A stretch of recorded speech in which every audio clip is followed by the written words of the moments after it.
찬양대하고 싶은 충동이 아주 불쑥불쑥 너무 감사해요. 감사. 강건하여 내 집을 채우라, 오늘 말씀 제목입니다. 한국에 가니까 식당에 이런 얘기들을 하더라고요. 남자 여자가 들어와서 밥을 먹을 때 먼 산만 바라보고 멀뚱멀뚱 밥만 꾸역꾸역 먹는 부부는 진짜 부부래요. 그리고 정답게 재미있게 얘기하는 부부는 대개는 아마 불륜이다. 이 정상이 비정상되고 비정상이 정상되는 사회가 한국 사회 같습니다. 여러분 부부들의 식사 자리는 어떻습니까? 여러분 부모들과 자녀들 간에 식사하면서 대화를 많이 하십니까? 신문만 보지 말고 대화하시면서 즐거운 식탁에서 우리 가족들의 대화가 늘 그치지 않기를 바랍니다. 대화는 대개 질문하고 그 질문에 대한 답변이 오고 가면서 그 답은 또 다른 질문을 만들고 그 질문은 더 깊은 대답을 요구하고, 그래서 생각을 깊게 만들어 전문화시키고 그 분야에 그 주제에 더 관심을 갖게 만드는 대화법이 이스라엘 교육의 하브루타라고 하는 교육 방법이라고 말씀을 드렸어요. 그러니까 여러분 우리 이제 저희들부터 좀 고치면 좋을 것 같아. 그냥 영양가 없는 대화하지 말고 부부들 간에도 자녀들 간에도 좀 영양가가 있는, 그래서 그들의 생각을 한쪽으로 모아주고 좀 깊이 좀 팔 수 있는 그런 사고 발달시키는 게 IQ가 94지만 105를 가지고 있는 한국 사람들하고 게임이 되지 않는 것이 유대인들의 교육 방법이다 말씀을 드린 적이 있습니다. 사람이 먹을 때에 마음이 열리고 또 얘기가 잘 통하는데, 오늘 예수님과 이름 없는 제자도 함께 먹는 사람 중에서 먹는 자리에서 지금 이 본문이 시작이 되고 있습니다. 한 사람이 먹는 사람들 중에 이 말을 듣고 이르되 무릇 하나님 나라에서 떡을 먹는 자는 너무너무 복되겠습니다. 우리가 지금 여기서 이렇게 먹고 마시는데도 이렇게 좋은데 하나님 나라에 가서 먹고 마실 때는 얼마나 그 기쁨과 그 능력이 충만하겠는지. 이름을 밝히지 않는 제자가 그런 얘기를 하는 소리를 듣고 예수님이 이 말씀을 받아서 이제 큰 잔치에 대한, 하늘나라의 잔치에 대해서 오늘 가르치는 내용이 본문의 말씀이 있어요. 여러분 이 잔치는 두 가지가 필요하지요.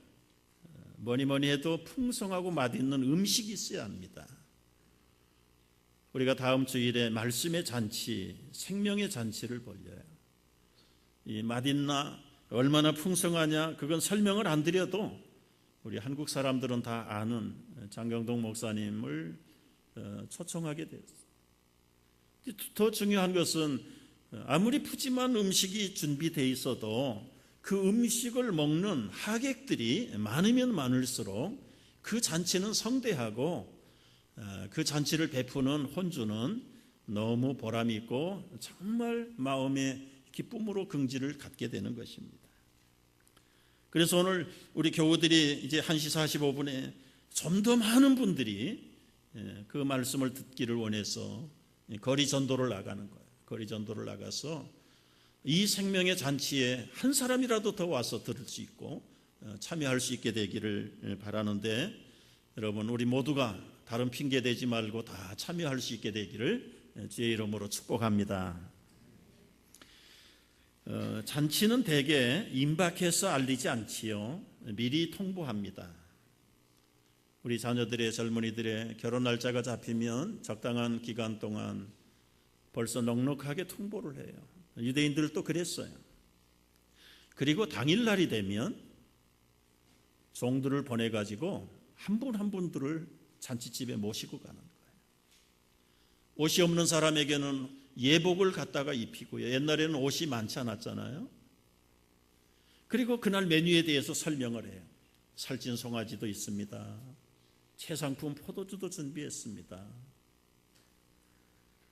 여기서 이제 큰 잔치라고 말할 때는 대개 이제 혼인잔치보다 더 큰 잔치가 사실 없지요. 예수님께서 여기서 큰 잔치를 비유하실 때는 혼인잔치를 얘기합니다. 우리 가정의 인류의 대사인 혼인잔치도 성대하고 굉장히 규모를 크게 하지요. 유대 사람들은 적어도 일주일 하는 일주일. 그러나 여기서 큰 잔치라는 것은 지금 하늘에서 먹고 마시는 메시아의 왕국의 잔치를 염두에 두고 하시는 말씀이었어요. 이 땅에 가정을 이루는 것, 혼인잔치도 부분적으로는 지난 주일날 말씀드렸어요. 교회와 가정이 하나이고 신랑이신 그리스도가 우리의 영원한 신랑이고 교회와 성도들은 그의 신부가 되어서 영원한 천국의 메시아 왕국의 잔치를 배설하는 그것을 앞에다 놓고 지금 예수님이 하나하나씩을 가르치는 이 잔치의 혼주는 하나님이시다. 하나님. 그리고 일찌감치 통보했어요. 하나님 나라 잔치를 예비하라. 마음이 비뚤어진 자는 바로 펴고 교만한 자들은 산을 깎아내고 왕도를 준비해라. 그 메시지를 전한 사람들이 구약의 선지자들이에요. 구약의 선지자들. 그리고 이제 메시아 왕국의 잔치가 임박했을 때 마지막 보냄을 받은 종이 예수 그리스도입니다. 사람들을 찾아가서 이제는 잔치에 가십시다. 그런데 오늘 본문에 나타난 유대인들은 하나같이 일치하게 사약합니다. 거절합니다. 거부했어요. 여러분, 좋은 잔치에 거절했다는 것은 적대감을 갖겠다는 거예요. 아주 피치 못할 극단적인 형편이 아니고는 어제 오늘 된 일이 아니잖아요. 벌써 넉넉하게 구약의 선지자들을 통해서 다 준비시켰고 이제 주인의 아들이 마지막 와서 이 잔치에 가자고 하는데 거절했다는 것은 이건 본격적인 도전의 행위와 다름없는 것이죠. 겉으로는 점잖게 사양하는데 그 사양의 내용들이 뭡니까? 하나는 밭을 사서 못 가겠다. 하나는 소 5개에 10마리를 사서 못 가겠다. 한 사람은 장가 들어서 못 가겠다. 여러분, 이게 핑계가 될 수 있는지 한번 보세요. 밭이 사놓은 밭이 어디 도망갑니까? 잔치 갔다 오면 어디 누가 떼가나요? 농부가 밭을 살 때 보지도 않고 삽니까? 얼마나 오랫동안 공을 들이고 돈을 모으고 연구를 해가지고 그 밭을 샀는데 지금 벌써 오래전부터 약속된 혼인잔치에 그 밭 때문에 못 가겠다는 거예요. 부동산 투자하는데 관심이 다 쏠려가지고 영적인 일에는 관심이 없다 이거예요. 오늘날 현대인도 마찬가지죠. 차라리 자기 밭대기 없고요. 소작을 할 때는 하늘 바라다 보고요. 비가 안 내리면 자기 소작의 수입이 줄어드니까 그냥 하나님 바라보다가 자기 밭이라도 장만하면 그때부터는 여유가 생기고 여유가 지나쳐서 불신앙으로 안일함으로 이게 옛날 사람이나 오늘 사람이나 그 원리는 똑같아요. 부동산 투자에 바쁜 사람들 관심 없어요. 신앙적인 영적인 일에 관심 없어요. 여러분, 옛날에 주일날 왜 안 오셨어요? 그러면 가장 많은 핑계가 집 본다는 핑계였습니다. 그러나 이제 아파트 문화가 보편화되면서 집 본다는 얘기는 통하지 않게 됐죠. 요즘은 주일날 왜 못 오셨어요? 그러면 뭘까요? 몸이 아팠어요. 무리는 아니에요. 일주일 내내 주일날만 되면 몸이 아픈 사람들은 일주일을 어떻게 버텼을까요? 좀 솔직한 표현으로 그냥 깡으로 버틴 거예요. 깡으로. 그러다가 주일날 모처럼 쉬니까 긴장이 풀어지고 그 피곤했던 몸이 그냥 아프기 시작한 거죠. 그런데 여러분, 이것은 오래가면 큰 병에 쓰러지고 말 사람입니다. 이거 근본적인 대책을 세워야 됩니다. 몸이 아무리 피곤하고 아파도요, 육체를 치료하는 방법이 2가지인데 하나는 몸을 치료하는 것이 있는데 이건 소극적입니다. 진짜 적극적인 피로회복제는 영적인 힐링이 있어야 될 줄로 믿습니다.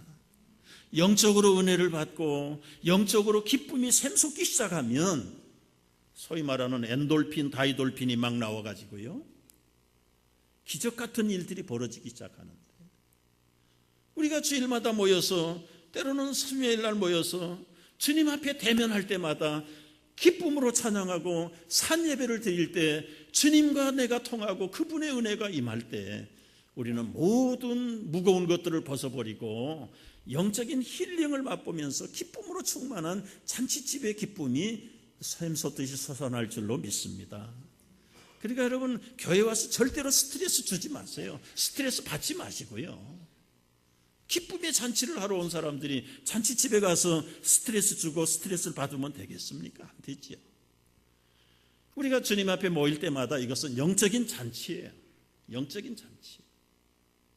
그런데 밭을 사서 부동산 투자를 해서 못 오겠다. 두 번째 사람은 소 5개에 10마리를 사서 못 오겠다. 여러분, 오늘날로 바꾸면 그래요. 여러분, 자동차 살 때 보지도 않고 삽니까? 이민 초기에 참 힘들게 와가지고 자동차 하나를 사고 싶은데 새벽에 출근했다가 밤에 퇴근을 하니까 자동차 보러 갈 시간이 없는 거예요. 그래서 어느 집사님이 밤늦게 11시쯤 일이 끝나가지고 깜깜하게 불 꺼진 딜러 그 차에 가서 이렇게 들여다보다가 경찰한테 붙들려 가기도 하고, 차 한 대 하나 사는데도 이거 비교해보고 저거 비교해보고 다 그러는데 소 10마리가 작은 투자입니까, 여러분? 소 10마리 사는 사람이 보통 사람이었느냐 그 말이지요. 그런데 그걸 샀기 때문에 잔치집에 못 간다는 거예요. 자동차 샀기 때문에 시험해보고 드라이브 하기 때문에 교회 못 간다는 거예요. 자동차 없을 때는 버스 타고 교회 꼬박꼬박 왔어요. 그런데 자기 차 생기고 나서는 사람들이 산으로 둘러 마음대로 돌아다닙니다. 그 차가 축복일까 아닐까는 여러분이 한번 생각을 해보세요. 여러분, 동산 부동산이 늘어나면 사람들은 영적인 일에, 하나님 섬기는 일에 관심이 없어져요. 그건 타락한 인생에 어차피 피할 수 없는 약함이에요. 세 번째 사람은 난 장가들어서 못 간다는 거예요. 이 사람은 아주 율법의 근거를 가지고 당당하게 얘기해요. 신명기에 보면 장가들면 1년 동안 군대도 면제받는 율법 조항이 있어요. 그걸 믿고 지금 못 간다 이거. 못 간다. 그런데 이 법을 믿고 큰 소리 치는 사람은 대개는 자기 무덤에 자기가 빠져요. 법이 하나만 가르치나요? 두 번째, 세 번째 법이 있는데요. 젊어서 취한 아내를 함께 즐거워하라. 기쁨의 잔치에 초청을 받았으면 그 자기 아내하고 같이 가서 기뻐하면 기쁨이 배로 늘어나는데 자기에게 유리한 율법만 내세우고 다른 율법은 몰라요. 그러니까 하나만 아는 사람은 그걸 믿고 큰 소리 치는데 오히려 자기 무덤을 자기가 파는 경우가 많아요. 여러분, 솔로보다는 듀엣이 좋은 거예요. 외롭지 않게 하기 위해서 기쁨보다 즐거움을 같이 누리라고 부부를 만들어 놓으셨는데 이 기쁨의 혼인잔치에 같이 가면 배가 늘어나는 기쁨인데 오히려 그저 문장을 읽어보면 세 번째 사람은 excuse me도 없어요. 이 법에 대해서 어두운 사람들이 특징입니다. 여러분, 전도를 하다 보면 별의별 사람을 다 만나요. 우리 집사님 저 루즈벨트 몰에 가서 전도하다가 외국 사람이 아주 우락부락하게 생긴 눈을 부라리면서 그래서 so what? 막 밀어붙이면서 코너로 몰고 가서 꼭 무슨 폭행을 할 것 같은 그런 기세에 옆에 있는 장로님이 불러가지고 다시 복음을 설명하고 그러니까 아주 양처럼 순해지는 경우도 있다. 순해지는 경우.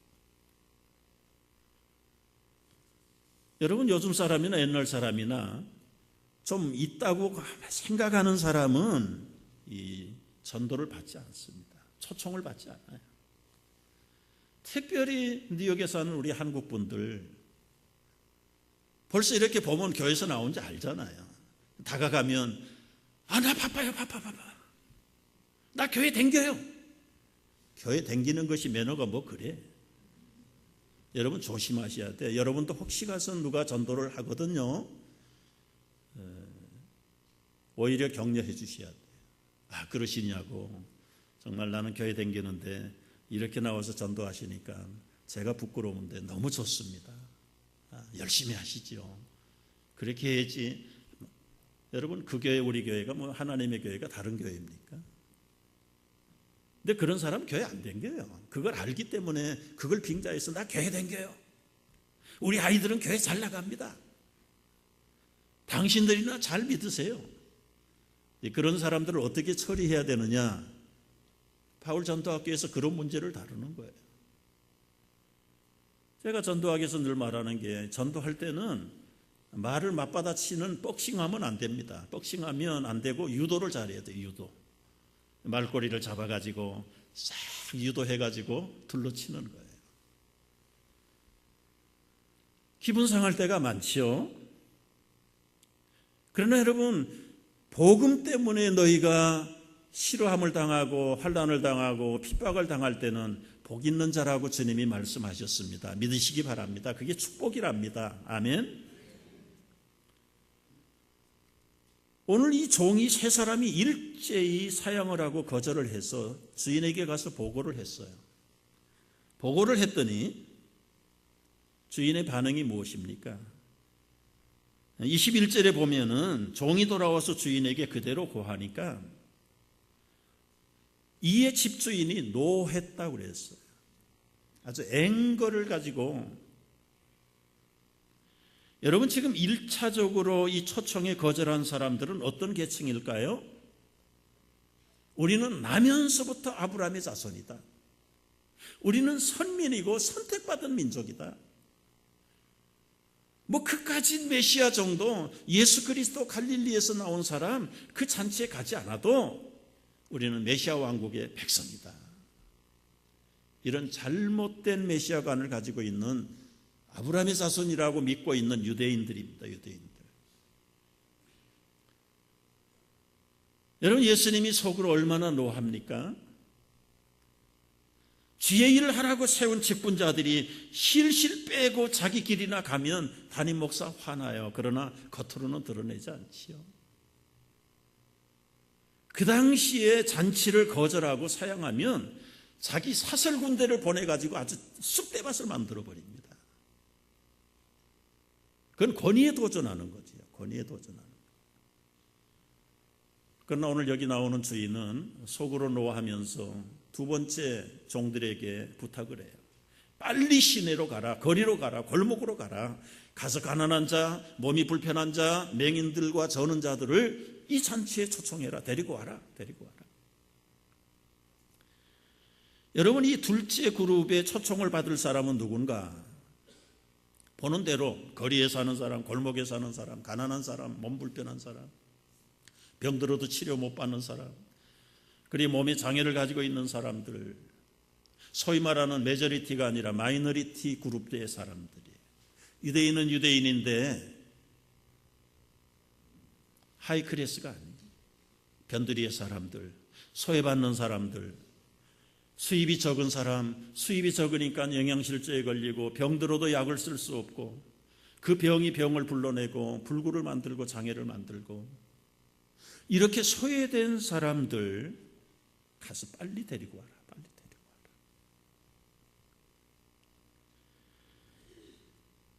여러분 이것이 삶에 지친 사람들의 모습이에요. 이제 주님의 관심은 어디에 있는가? 예수님은 이 땅에 오셔서 처음부터 바리새인, 사두개인, 서기관들, 제사장들 별로 그렇게 상대 안 했습니다. 인간 차별하는 게 아니에요. 해봤자 거리도 두지 않고 마음도 열지 않고 어떻게 하든지 말꼬리 잡아가지고 올무를 씌우려고 하는 그 사람들이기 때문에 예수님 벌써 아셔요. 오히려 그 사람은 제껴놓고 여기 있는 것처럼 병든 자들, 약한 자들, 세리들과 창기들과 가난한 자들, 죄인들의 친구가 되어서 그들과 함께 먹고 마시게 된다. 여러분, 오늘 우리의 전도의 대상이 예수님이 시선을 두는 곳에 두셔야 돼요. 예나 지금이나 좀 빵빵거리고 자신 있어 하는 사람들은 복음에 관심 없어요. 혼치금이 날 때까지 맡겨놓고요. 지금 당장의 거리에 나앉은 사람들, 그리고 나가서 의지할 데 없는 사람들, 병들어도 대책이 없는 사람들, 이런 사람들을 데려다가 주님의 잔치에 참여하도록 해야 된다. 참여해야 된다. 물론 쉽지 않습니다, 여러분. 가난한 사람은 다 순수하냐? 꼭 그렇지만 않아요. 오히려 가난한 사람도요, 열등감이 있고요, 적대감이 많아. 부자들에 대한 적대감, 인생은 불공평하고 이 불공평한 인생을 주관하는 하나님에 대해서 원망도 많고 쉽지 않는 그룹인 건 사실이에요. 그러나 그들이 불만을 많고 열등감이 있다는 것은 그만큼 상대적으로 니드가 강하다는 사실이에요. 그걸 헤집고 들어가면 부자들보다 이 사람들이 훨씬 복음을 빨리 받습니다. 빨리 받아요. 한국의 기독교 역사는 230년, 130년으로 나누는데 230년 전에는 로만 캐토릭이 먼저 들어왔어요. 천주교회가 들어왔어요. 그리고 130년 전에 우리 기독교 선교사들이 들어온 거예요. 천주교회 선교사들은 들어와서 전도의 대상자들이 주로 양반들이고 귀족층이에요. 귀족층. 확산이 더디었습니다. 물론. 그러나 기독교 선교사들은 양반이 전도 대상자가 아니었고 그야말로 천민들과 평인들, 사회에서 상놈으로 대접을 받는 평민들, 집도 절도 없는 사람들, 행여병자들, 그리고 머슴들. 이 사람 쉽지 않지요. 그래도 좀 갖춘 사람은 교양이라도 있는데요, 배우지 못한 사람들이 고집을 피면 이건 대책이 없습니다. 무지한 사람들은요. 그러나 그들의 가슴이 열리면 좀 배웠다는 사람들은 계속해서 갈등해요. 속으로요. 자기 거하고 견주면서 받아들이지 않습니다.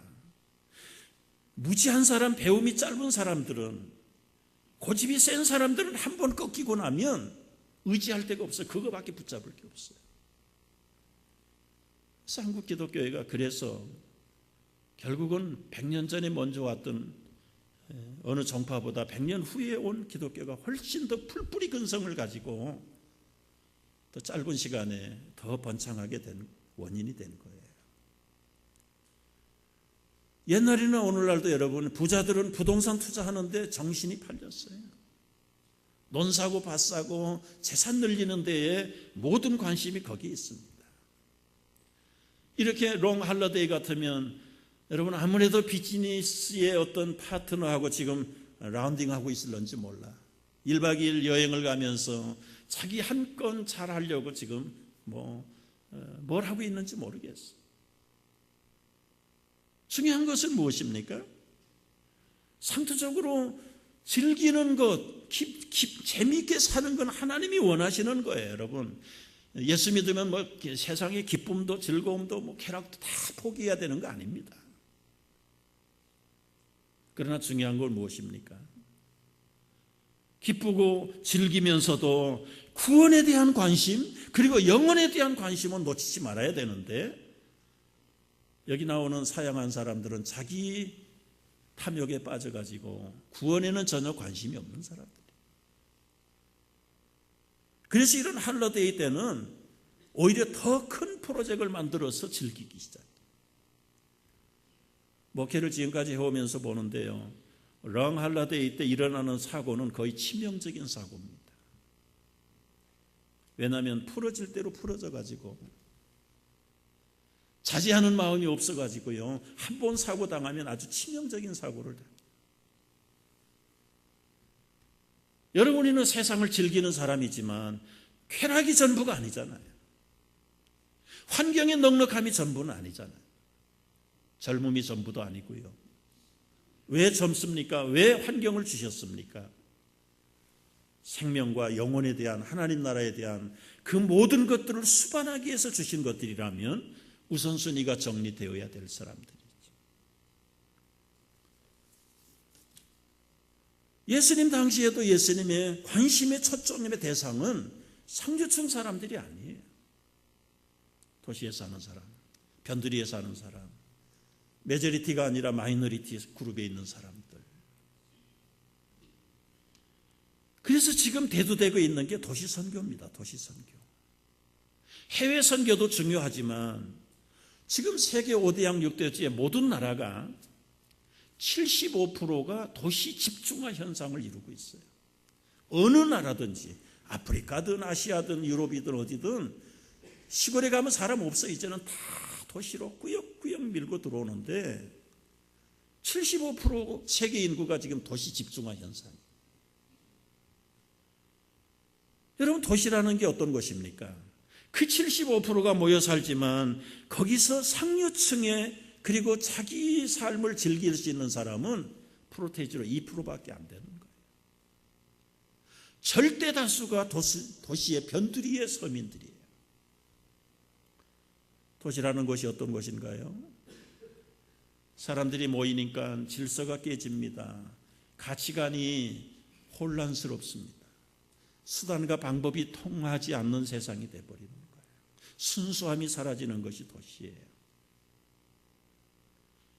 그래서 이 프랑스의 이 교육 철학자인 루소라고 하는 사람은 천사는 농촌에 살고요, 도시는 사탄의 고향이라고 그랬어요. 뒷골목에 가보십시오. 그 뒷골목에서 무슨 사건이 벌어집니까? 변두리 지역에서 어떤 사건들이 벌어지고 있습니까? 사탄이 왕노릇하고 있습니다. 예수님이 바로 그 길거리와 그 골목에 관심이 있는 거예요.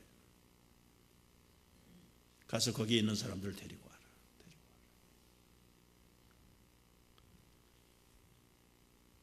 여러분, 우리의 관심이 이제는 세계에서 모여온 170개, 180개 민족이 모여 사는 뉴욕 도시선교에 관심을 가져야 돼요. 그래서 금년부터 도시선교위원회를 만들긴 했는데 좀 더 이제 본격적으로 저희들이 그런 일들을 해나가야 돼요. 우리 10년 전에도 7개 민족들이 한 달에 한 번씩 모여가지고 예배드렸던 기억이 나요. 방글라데시, 인도네시아, 필리핀, 메시아닉 주, 유대인들 가운데 예수 믿는 사람들, 구러시아권 사람들 모여가지고 오후에 여기서 각 나라 말로 자기들을 찬송하고 나와서 춤추고 기도하고, 그분들은 계속 주중에도 이 장소를 달라는 거예요. 그런데 우리 쓰기도 너무 협소해서 결국은 다 못 들어줬어요. 그때 땅 사고 그럴 때 우리 가면 거기 우리 줍니다. 같이 합시다. 계약서 쓴 건 아니지만 그거 우리 다민족 선교라는 차원에서 여러분 놓고 기도하셔야 돼요. 자기 발로 걸어와서 자기들의 민족 신앙 버리고 마음이 열려 있는 사람들이 지금 도시에 사는 에트닉 그룹들이에요. 소수 민족들의 현상. 터키 순례 다녀오셨습니다만 터키는 99.9%가 무슬림이에요. 뉴욕에 나와 있는 터키시들은 본토에 있는 사람들보다 많이 열려 있어요. 그런 사람 데려다가 복음 전해서 자기 민족들에게 돌아가는 거예요.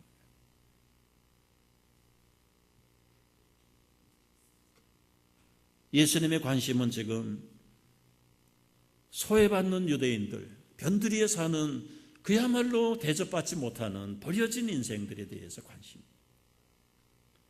그 사람들에게 데려다가 잔치에 들어오도록 했다.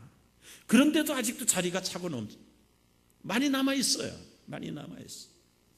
그러니까 이제는 세 번째 명령을 하십니다. 이제는 길에 나가서 사람들을 강건하여 데려다가 내 집을 채우라. 내 집을 채우라. 이 강건해서 데려다가 집을 채워야 될 대상은 누굴까요? 유대인이 아니에요. 유대 밖에 사는 사람들이에요. 이방인들이에요. 그야말로 유대인들이 생각할 때 지옥의 불쏘시개로 만들었다는 그 구원하고는 거리가 멀었던 이방인들을 강건하여 데려다가 내 집을 채우라는 거예요. 청함을 받은 사람은 많은데 택함을 받은 자는 궁극적으로 누가 하나님 나라의 자리를 차지할 것인가? 속으로 너희 아브라함의 자손이라고 생각하지 말라. 회개에 합당한 열매를 맺지 않는 나무는 찍어서 불에 던지겠다. 아브라함의 혈통의 자손이 진짜 하나님의 나라 백성이냐? 아니다. 밖에 나가 있는 이방인들, 그야말로 개 취급을 받고 인간 대우를 받지 못하는 그런 수많은 이방 민족들을 불러다가 강건에다가 내 집을 채우라. 벌써 예수님 시대에 세계 선교까지 내다보시고 민족을 초월해서 그들이 다 구원받아야 될 사람이고 하나님의 왕국에 들어와야 될 사람이라는 거예요. 여러분, 우리도 이제 민족 개념이라는 것은 복음 안에서 스스로 무너뜨려야 돼요. 무너뜨려야 되는데 어디까지가 가능한 것인가? 그거 지금 우리가 본 주제는 아니기 때문에 다루지 않아요. 우리 한국 사람만 천국 가야 됩니까? 그거 아니잖아요. 왜 불러서 디아스포라로 뉴욕 땅에서, 미국 땅에서 다민족 속에 교회를 세우고 섬길 수 있는 그 은혜를 왜 베풀어 주셨는가? 우리의 믿음의 눈들이 열려야 됩니다. 주님의 초점으로 일치해야 돼요. 일치해야 돼요. 강건하여 데려다가, 이 말은 어떤 면에서는 강제적으로 끌고라도 그런 뉘앙스를 가지고 있는데요. 원어의 뜻은 설득해서. 쉽지 않지요, 여러분. 노숙인들이 얼마나 고집센 사람들인가요? 그들은 포기한 사람들이에요. 내세에 대해서 관심도 없고요. 천국이든 지옥이든 있어도 괜찮고 없어도 괜찮은 사람들이에요. 그런 사람들을 설득해가지고 하나님의 집을 채운다는 게 쉬운 일은 아니지요. 그래서 강건하여 데려다가 설명하시는, 붙인 이유가 그런 이유예요. 쉽게 초청해서 올 사람들이 아닙니다. 억지로 설득을 해서라도 내 집을 채우라. 여러분, 내 집 채우라 그러니까 여기 빈자리 우선 생각하는데 틀린 얘기는 아니에요. 그러나 그건 1차적으로 그 말씀을 해석하는 건 아니에요. 하나님의 천국은 아무리 채워도 빈자리가 많아요. 얼마든지 한 사람이라도 잃어버리지 아니하고 인류가 다 구원받아서 메시아 왕국에 들어오기를 원하시는 것이 하나님의 본성인 줄을 우리가 깨달아야 돼요.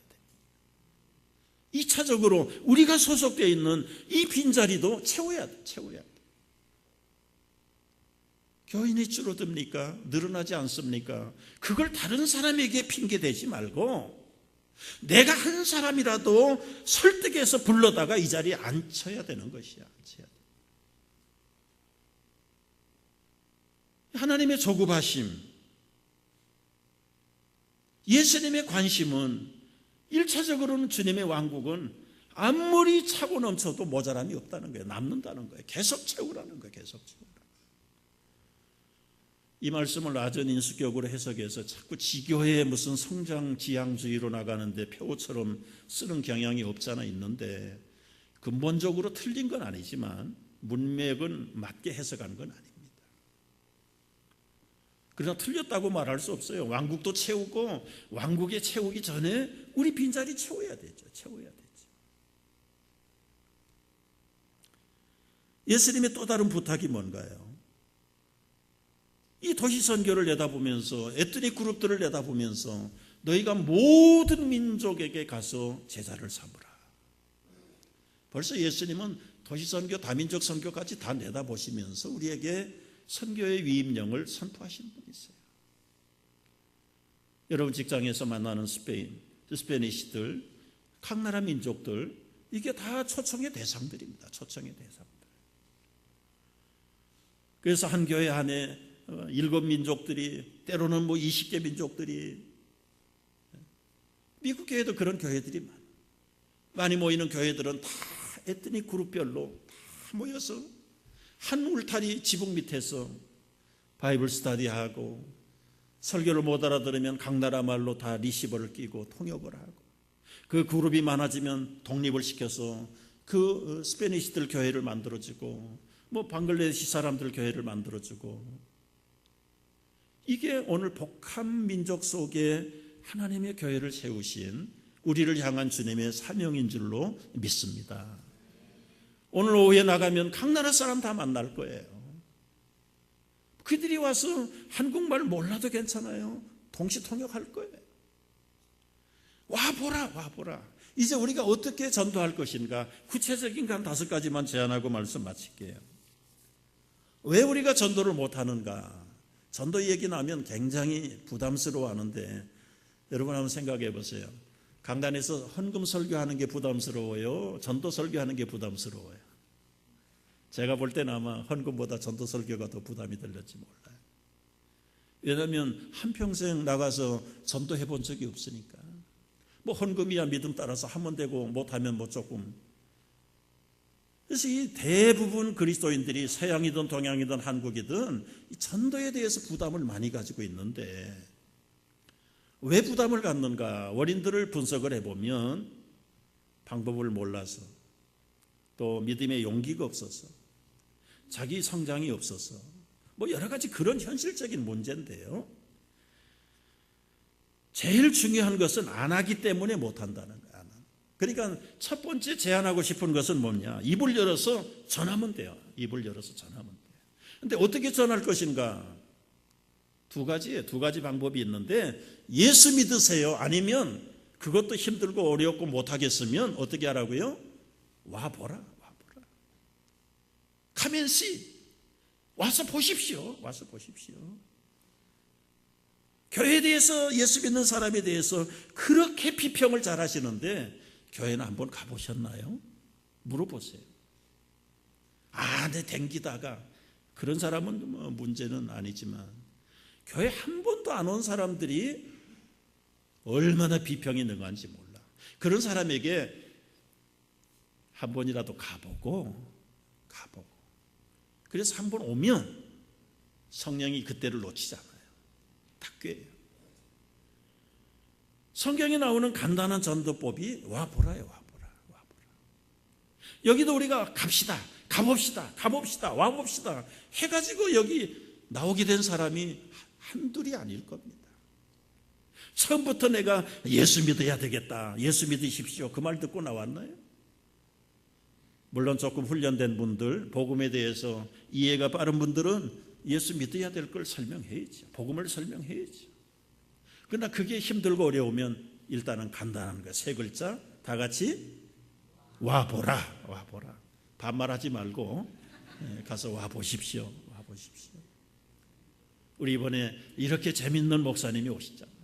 그 텔레비전에서 보신 분 있잖아요. 일단 와서 듣고 말씀 듣다가 성령의 사람이 될 줄로 믿습니다. 두 번째는 입으로 못하겠으면 삶의 열매를 보여주라 이거예요. 너희의 착한 행실을 보여주라 이거예요. 하나님께 영광을 돌리는 삶을 살라 이거예요. 그러면 이방인들이 아브라함을 문틈으로 내다보는 것처럼 여러분 주변에 있는 사람들이 우리의 삶을 아주 세밀하게 관찰합니다. 마음 씀씀이나 몸가짐이나 1년 2년 관찰하고 속으로 그렇게 나도 저 가정이 믿는 교회 예수 믿어야 되겠구나. 내다보는데 교회만 댕기는 거하고 나하고 다를 뿐이지 뭐 나하고 다를 게 뭐 있냐. 오히려 믿는다는 사람이 더 빡빡하고 더 위선적이고 그 착한 행실을 보이지 못하면 전도의 문이 막힌단 말이지. 그래서 우리는 삶의 열매를 통해서 직접적인 건 말로 해야 돼. 와보시. 세 번째는 무엇입니까, 여러분? 전도를 생활화하는 거예요. 때를 얻든지 못 얻든지 자꾸 말씀을 전파하는 거예요. 네 번째는 기도하는 거예요. 기도. 이것도 저것도 못하겠으면 기도를 하면, 기도는 하나님이 들으시고 하나님의 영이 움직이시는 거예요.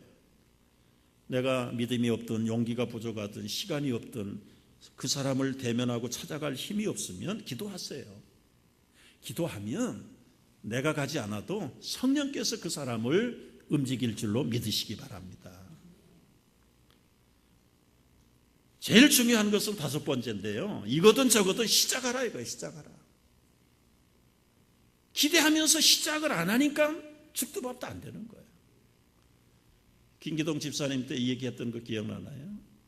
놀면 없고 나가면 있는 거예요. 하면 되고 안 하면 안 되는 거예요. 뭐 당연한 진리 아니에요? 그러니까 말로 하든 삶으로 하든 무엇으로 하든지 기도를 하든지 간에 중요한 것은 이제부터라도 결단하고 시작을 하는 거예요. 하나님, 내가 기왕이면 입을 열어서 복음을 전하면 좋겠지만 내가 그럴 만한 믿음도 없고 용기도 없고 그럴 바에는 내 삶이라도 똑소리 나도록 불신자도 나를 보고 정말 하나님께 영광을 돌릴 수 있기를 위해서